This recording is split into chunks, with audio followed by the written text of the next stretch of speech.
Hey everyone, welcome back. Oh shit, here we go again.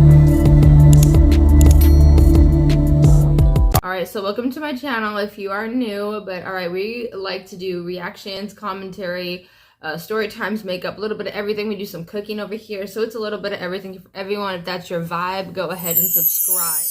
Y'all, this lady, her name is Charlie, okay? She stole... Well, tried to scam JP. What was it? JP? Oh my gosh, I'm sorry, you guys. I'm drawing a blank.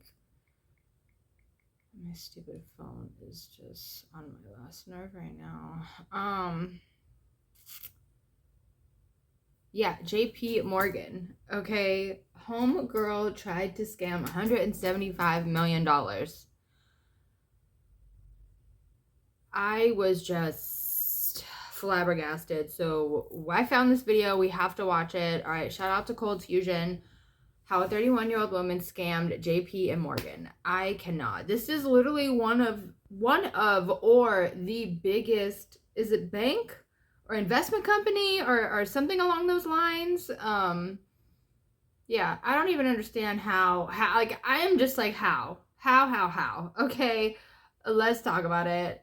Oh my gosh. Like, comment, subscribe, hit the bell notification to notify when I post, get up to date. All right, let's talk about this. What was her name? Charlie. I'm not sure how to pronounce her last name, so I'm just going to call her Charlie. All right, so Charlie scammed JP Morgan out of $175 million. I don't even know. So we have to talk about it. Let's go. Hi, welcome to another episode of Cold Fusion. Many people dream about success from a young age. We see the covers of magazines featuring young entrepreneurs, those who thought different, defied the status quo, and decided to embark on a journey that led them to massive wealth and success. We all know these stories, but sometimes when someone tries to achieve success by any means necessary, it can go very wrong. Such is the story of Charlie Javis. On the surface, everything seemed flawless. Javis, okay. Millions of dollars in funding from JPMorgan, a spot on the prestigious Forbes 30 Under 30 list, and support from industry titans like Apollo's CEO, Mark Rowan. But lurking behind this polished facade was a network of lies, deceit, and flagrant exaggerations. For a decade, Charlie carefully crafted an image that deflected nearly all controversies. But as we've seen previously on this channel, her precious house of cards eventually came crashing down. Could be facing up to 100 years in prison accused of defrauding JPMorgan Chase out of millions. Charlie Javis. She was a hotshot in the startup world. Didn't scam students, but scammed the bank. So who was she, and how did she manage to fool and defraud one of the biggest banks in the world? Okay, so This is the JPMorgan is a story bank. of Charlie Okay. Javis. Wow.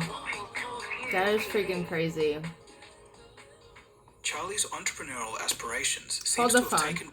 really quick. They said she was pulled off this whole facade over like a decade. Girl, what it was? In her teenage years, she grew up in an affluent New York family, attending a well-known French-American private school in New York.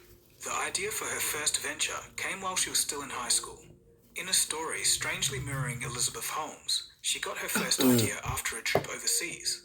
For Charlie Javis, the destination was Thailand, and when she returned, she had the idea to start a microfinance product. During her visit, she recognized that people in developing nations lacked access to credit. Her solution was to have a service that offered small, low-interest and secure loans to those who are underprivileged. The result was her non-profit called Pover Up. It worked as an online platform that used microfinance for social good to, quote, end poverty with the click of a mouse. It would work by harnessing small student contributions to make loans possible. But as we'll later see, even in this, all was not as it seems.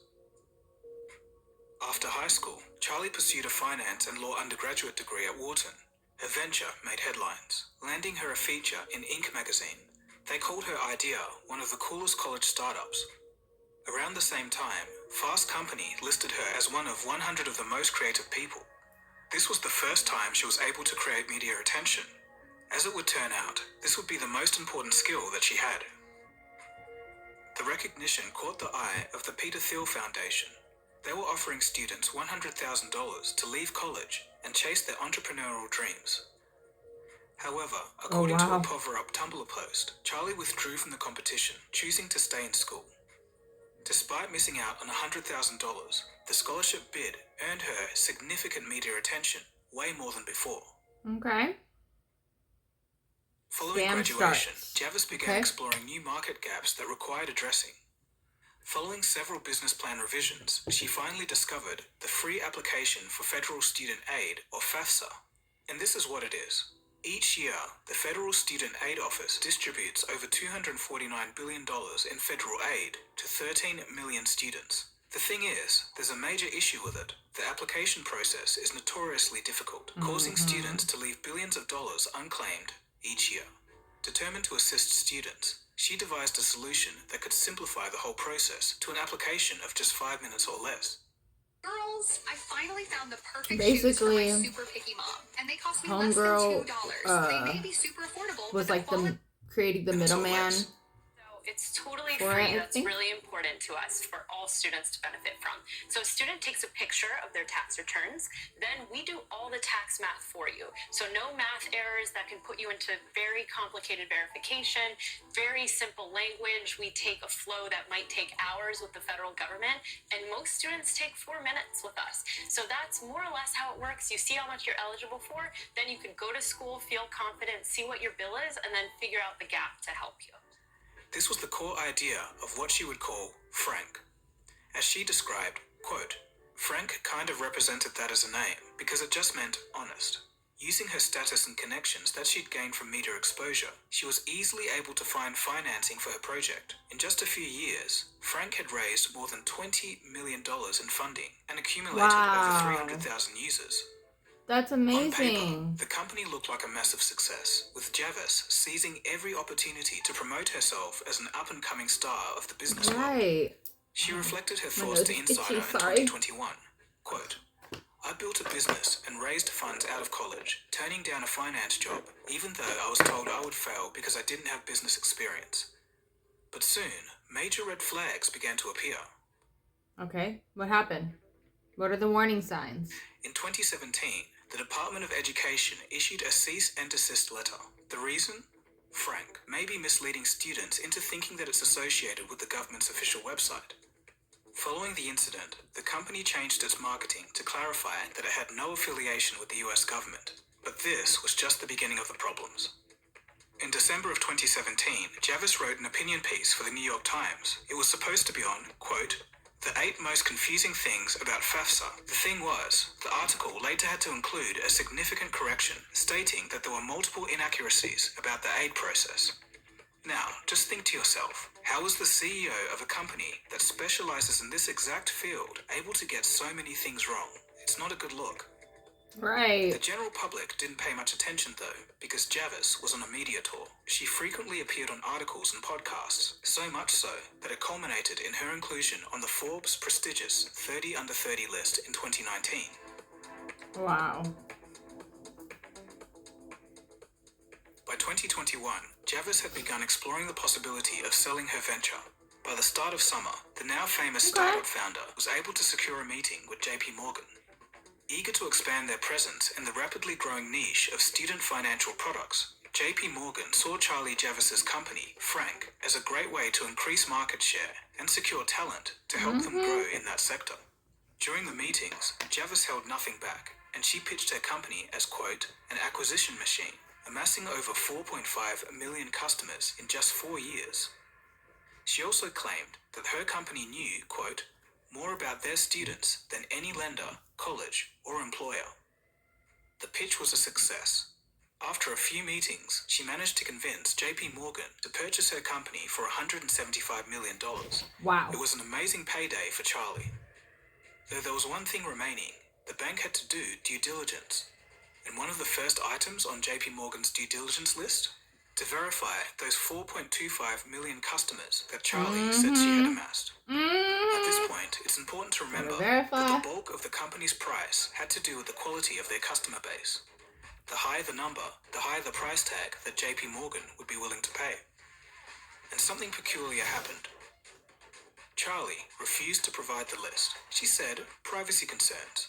But there was another reason for this. She was hiding something. The fact was, in reality, there weren't 4 million users, but fewer than 300,000. Yo, that's not When right. July 2021 arrived, Charlie needed to present the data for the deal to proceed.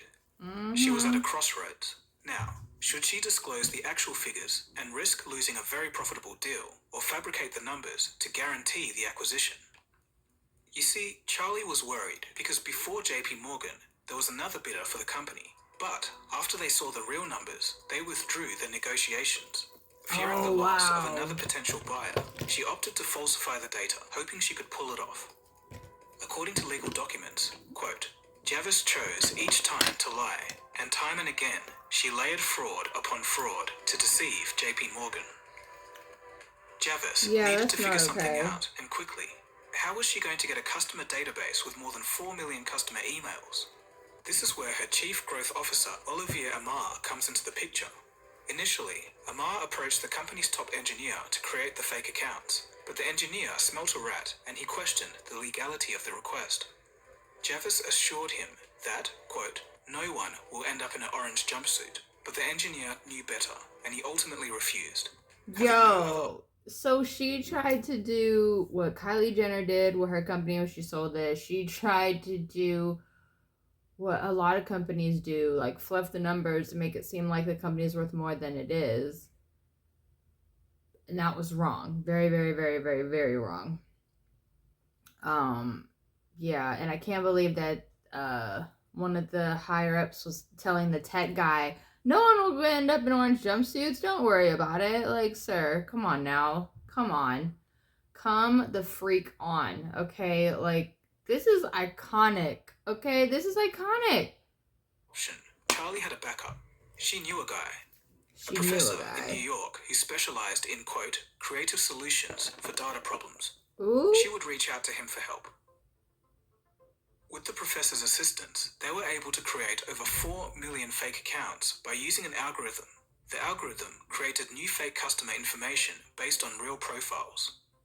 After some tinkering, they scraped together a list. They held their breath and sent it off to JPMorgan. Surprisingly or unsurprisingly, the banking giant bought it. As a thank you, Javis paid the professor $18,000 for his efforts. And now they just had to wait for their payday. But before that, they needed to cover their tracks. Charlie ordered the destruction of the fake customer list within minutes of a third party completing their analysis. Amar spent an additional $105,000 acquiring a separate dataset of 4.5 million students. This was a contingency plan, just in case the other dataset failed. Once the deal closed, Javis received $10 million in compensation and was eligible for an additional $20 million retention bonus as a managing director at JPMorgan. Amar became an executive director and received $5 million as well as a $3 million retention bonus. Around that time, Charlie went onto social media to boast that, quote, it's not every day that an entrepreneur gets her fairy tale new beginning, not ending. However, this illusion of glory ended almost as quickly as it began. A couple of months later, JPMorgan was busy integrating Charlie's company and team into their operations. They wanted to start utilizing that vast customer base that they acquired. In the process, they dispatched advertisement emails to 400,000 franc customers. And here, it was immediately clear that something was horribly wrong. The emails bounced back. Of emails were even delivered, and an even more minuscule 1% were opened. Investigating deeper, JPMorgan discovered the email exchange with the corrupt university professor, and they were seeing red.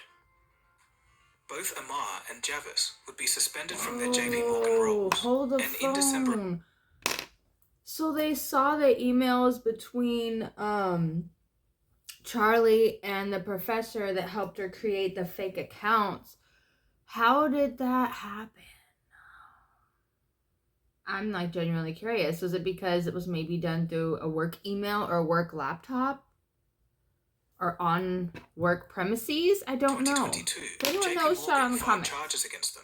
Javis had the goal to retaliate and countersue. She argued that her termination was not just. You know what else isn't just? Faking your entire business. Unfortunately for her, the court found the evidence against her to be compelling. And in April 2023, she was found guilty on 4 separate counts of having, quote, falsely and dramatically inflated Frank's customer numbers and, quote, fraudulently induced JPMorgan to acquire her company. Yeah, she did. Fraudulency.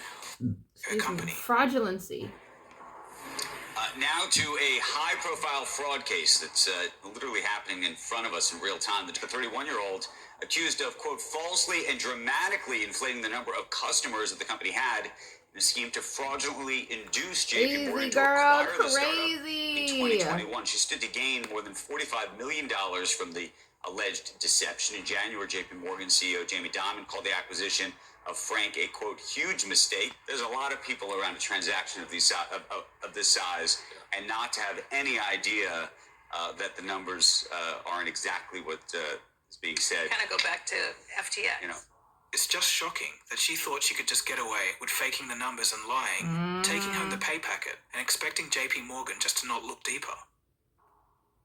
If we dig deeper into Charlie's history, we begin to see the real picture, and it's a real doozy. What? Fraud from the start? Oh Lord, what they As about it to turns uncover? out, her squeaky clean image was just an illusion. Of course As a it person was. familiar with her would later remark, quote, this is exactly what she had been doing, what she had been doing all along, and now she has gotten caught for it. What'd Tracing she things back do? to her college years, remember her first venture, PoverUp, Yeah. the micro-lending platform for developing countries? Yeah. Well, it was never officially registered as any type of company. There are no records of its existence, and this is despite her bold claims of customers and partnership deals. Some of those partners have even come out and said, no, we don't know who this person is. We've never done a deal with PoverUp or Charlie Javis. Despite telling Wharton magazine in 2013 that PoverUp raised $300,000 from friends or family, a former board member confirmed it didn't distribute a single loan. And remember the Peter Thiel scholarship that she supposedly turned down?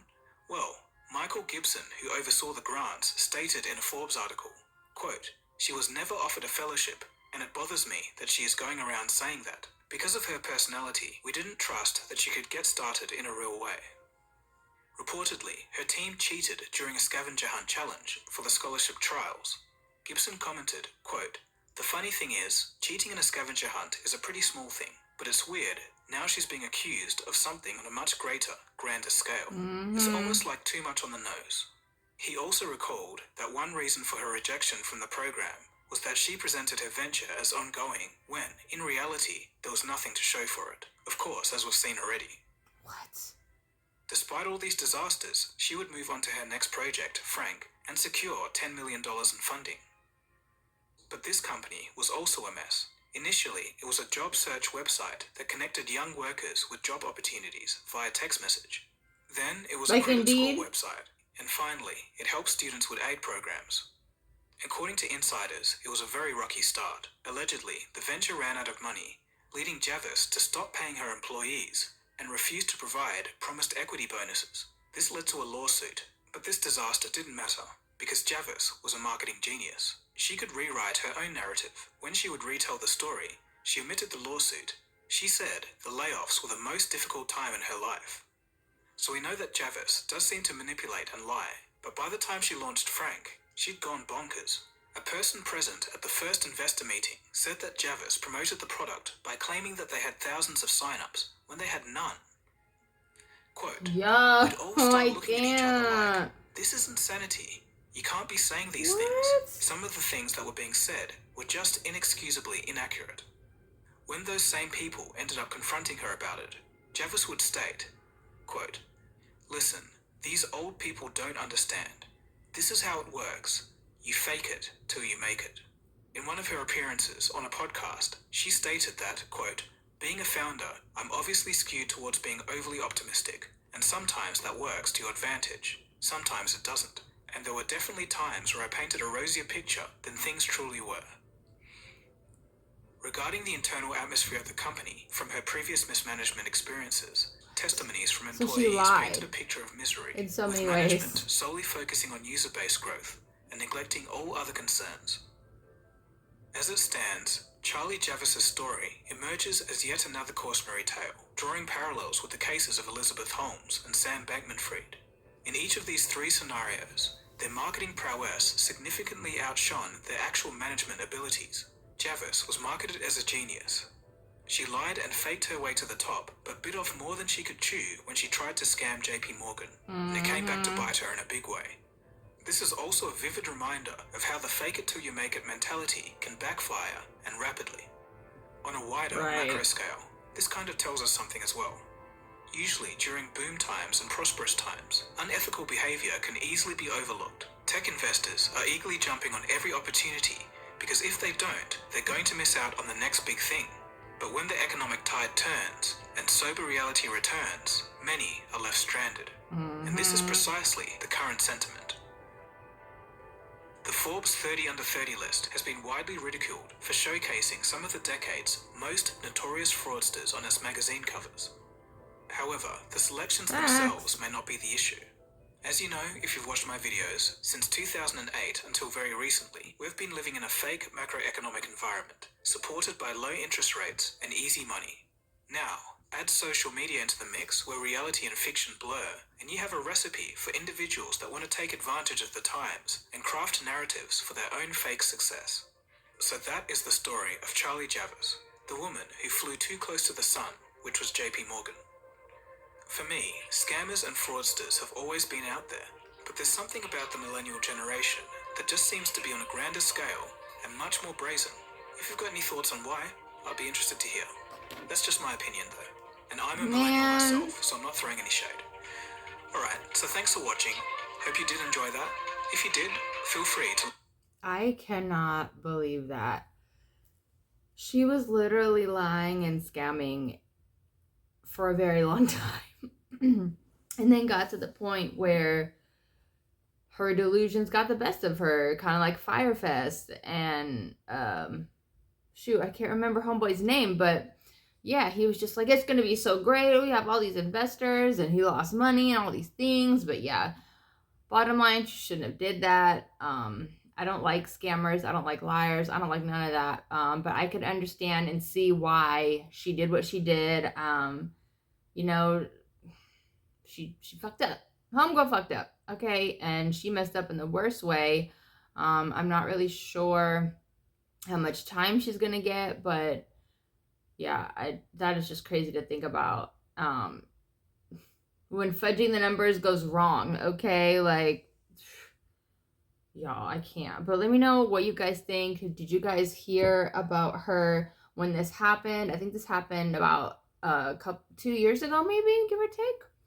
But yeah, the story randomly came across my timeline, and I was like, oh, I have to screen record this. I have to talk about it, because it's like, why the hell not? Homegirl scammed $175 million from JPMorgan, one of the largest banks, or maybe the largest bank in America. Like, wow. And I'm pretty sure a lot of it had to do with her mouthpiece and this, and you know, she looked flawless on paper. That's what it is. People will look literally damn near perfect on paper, but in reality, they'll be trash, or the idea, it will look good on paper, but execution and all that wise, it'll be terrible. Like, nobody really thinks about that. But let me know what you guys think. I appreciate you guys so much for sticking around for the video. Please like, comment, subscribe, hit the bell notification so that's when I post it up to date. Mwah. Bye, guys.